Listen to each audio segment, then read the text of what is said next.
As they tailored the Hinman trial to suit the needs of the state, Buck Compton and Vincent Bugliosi were also behind the scenes of the Tate LaBianca case. The DA's office knew it needed a momentous conviction, a sense of justice befitting the crime of the century. And Bugliosi, who aspired to power and celebrity, saw how much he could gain from some good publicity here. His office needed to control the narrative from the start, whether they had the evidence to back it up or not. Even in clear-cut circumstances, a criminal trial is a messy, protracted affair. Sorry about that big truck. And once the verdict comes in, all the particularities fade from the public mind. In the 50 years since Manson and his followers were convicted, the details have become largely irrelevant. If people recall any aspect of the trial, it's usually the testimony of Linda Kasabian, the state's star witness.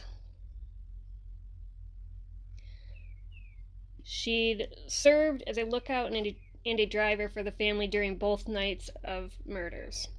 Granted immunity, Kasabian was able to describe the crimes and the inner workings of the family in nauseating detail, clinching the case against Manson. And while many observers weren't pleased that an accomplice to the murders would walk free, Kasabian took pains to appear more honorable than the others. She showed remorse. She emphasized that she hadn't participated in any of the violence. What hardly anyone remembers is that Kasabian wasn't the first one in the family to get a deal from the prosecutors. Before her was Susan Atkins, the woman who'd led the police to break the case, and who was eventually convicted, along with the other killers, spending the rest of her life in prison before her death in 2009. Before Kasabian flipped, Atkins, an unrepentant killer, was the foundation for the LAPD's case and for the prosecution that followed. To pursue the conviction of Manson, the prosecution first had to bring their charges before a grand jury. They relied strongly on Atkins' testimony there. It was instrumental in securing the first-degree murder indictments against Manson and 5 others, including herself. In short, it was her story that made Bugliosi's famous trial possible. But I found 2 memos indicating that Atkins was improperly obtained as a witness. Before she or any other Manson followers had been charged, prosecutors colluded with a superior court judge to have her legally appointed defense attorney replaced by a former deputy DA who would do their bidding. Her story, sanctioned and tweaked by the DA's office and her planted defense attorney, was based on lies. The entire narrative put before that grand jury should be reconsidered.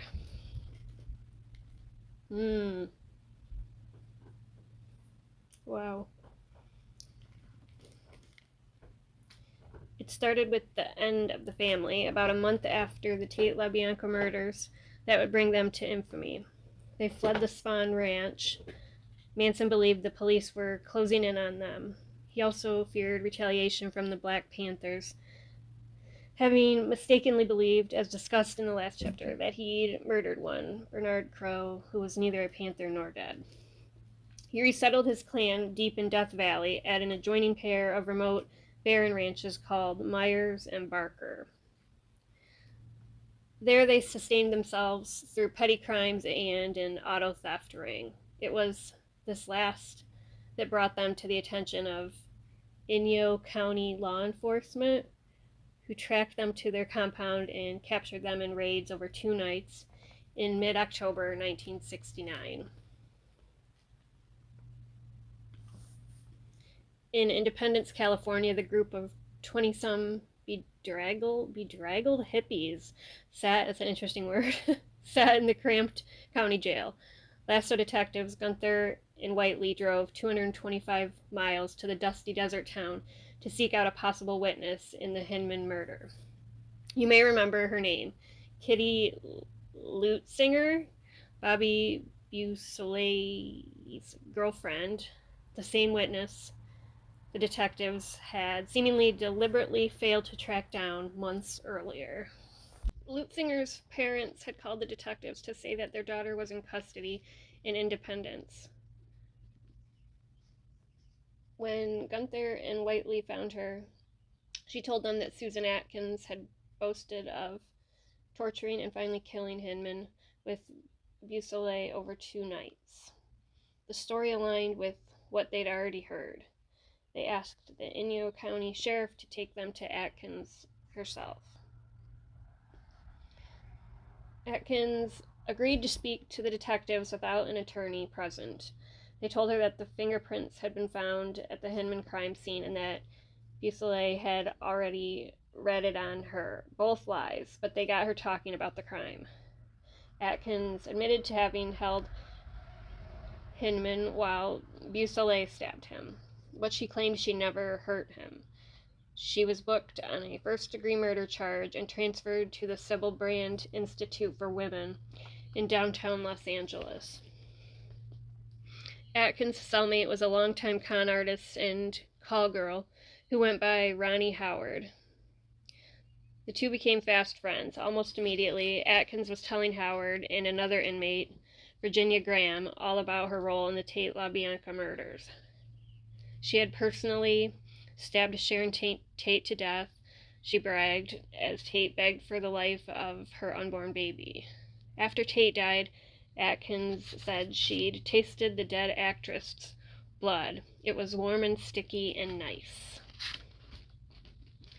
Howard was shocked. Here was a woman casually crowing about the biggest unsolved murder in Los Angeles history. On November 17th, she made a hushed call from a payphone to the Hollywood station of the LAPD, telling a detective that she knew who was responsible for the Tate LaBianca murders. That night, the LAPD sent 2 detectives to interview Howard at Sybil Brand. She convinced them easily of the veracity of her claims. Fearing for her safety, detectives had her moved to an isolated unit. The next morning, more detectives interviewed her, and that same day, they brought their information to the district attorney, Yvel Younger. He assigned Aaron Stavitz and Vincent Bugliosi to prosecute the case. The Tate LaBianca murders had been solved. Strong client control. On the evening of November 19th, Bugliosi attended a hastily convened meeting at the district attorney's office. In attendance were his immediate superior, Assistant DA Joseph Bush, Aaron Stavitz, also from the DA's office, and from the LAPD, Lieutenant Paul LePage and Sergeant Mike McGann of the LaBianca and Tate investigative teams, respectively. With the consent of the DA's office, the LAPD wanted to cut a deal with Susan Atkins. She'd share what she knew about the murders in exchange for immunity. Bugliosi thought this was a grave error. Atkins, he reminded his colleagues, had described personally stabbing Sharon Tate to death and tasting her blood. She'd admitted stabbing other victims at the Tate house. She participated in the murder of Gary Hinman, and that was only what they'd heard so far. Who knows what else she'd done. "We don't give that gal anything," he claimed to have said. But the LAPD was adamant. For months, they'd been under enormous pressure to solve the case. The press had derided them constantly for their failure. Now they could announce their success with a splashy press conference and rush the case to a grand jury. Bugliosi countered that they were getting ahead of themselves. They didn't have a case yet, only a solid lead. The group reached a compromise. Instead of total immunity, Atkins would be offered a second-degree murder plea, sparing her the death penalty while ensuring she wouldn't walk free. But as Bugliosi acknowledged in Helter Skelter, they didn't work out, quote, the precise terms, quote, of this offer. One of the most pressing concerns went unaddressed. Would Atkins have to testify at the trial before the public and Manson himself, or only for the grand jury? However, Bugliosi claimed to have felt about Atkins the district attorney's office was desperate to secure her cooperation. Without it, they weren't sure they could indict Manson and the other killers. A lot depended on her reliability and consistency. What if she changed her story, which so far they'd only heard from her cellmate? And even more was riding on her defense attorney. If he didn't like the deal, he could prove to be a major obstacle. Rather than risk that, the DA's office decided they'd do better to replace him with someone guaranteed to play by their rules, and someone who could make sure Atkins said the right thing at the right time. Sounds fishy. Atkins' attorney was Gerald Condon. Interesting. Condon. A lawyer in private practice who'd been legally appointed by a judge to represent her in the Hinman murder. Normally the court would have assigned her someone from the public defender's office, but they couldn't do that here. Busolet, her accomplice in the Hinman killing, was already represented by a public defender, and in such cases the court had to avoid a potential conflict of interest. So Condon it was. Condon was appointed on November 12th. 2 weeks later, on November 26th, he was out. What happened? In Lasso Archives, I found a 7-page memo that gave me a good lead. In an entry for November 20th, the day after the DA's office and the LAPD had agreed to attempt a deal with Atkins, the document notes a never-before-reported meeting between Lasso officers, the LAPD, and Mr. Compton and Mr. Stavitz of the DA's office. The men discussed the fact that the Atkins woman would be in court on 11/26/69 for the Superior Court arraignment, at which time it was stated that there would be a change of her counsel. Mr. Caballero would be designated as her counsel. There's no mention of Condon's or Atkins' consent to this change, and it was presented as a fait accompli. This meeting came 6 days before the hearing in question, and yet all parties involved were already certain of the outcome. How? A second, less ambiguous document turned up in the files of LAPD Lieutenant Paul LePage. It was a 3-page summary of his investigative work on the La Bianca murders. A section on Susan Atkins' court appearances described the same November 12th meeting in more detail. It was decided that because of the gravity of the case and the importance of Atkins' information and cooperation, that her attorney be the type who had strong client control. Deputy District Attorney Fitz made several inquiries, and it was decided that Condon might not have the necessary control. So behind Atkins and Condon's backs, Fitz recommended Dick Caballero as an attorney who had good client control and would properly represent his client. Fitz got in touch with Judge Mario Klinko, who was overseeing the case, and arrangements were made for Caballero to be appointed as Atkins' attorney of record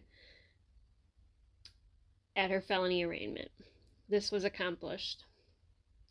Yes, it was, with no small contribution from Fitz, the same DA who'd inserted himself in the Busolet trial. According to the minutes of Atkins' November 26th arraignment, the judge assigned Caballero to the case right then and there. No mention was made of Condon's removal or how or why it occurred. The full transcript of the hearing has vanished from the archives of the Los Angeles Superior Court. The court's spokesperson told me that a thorough search of the archive produced no results.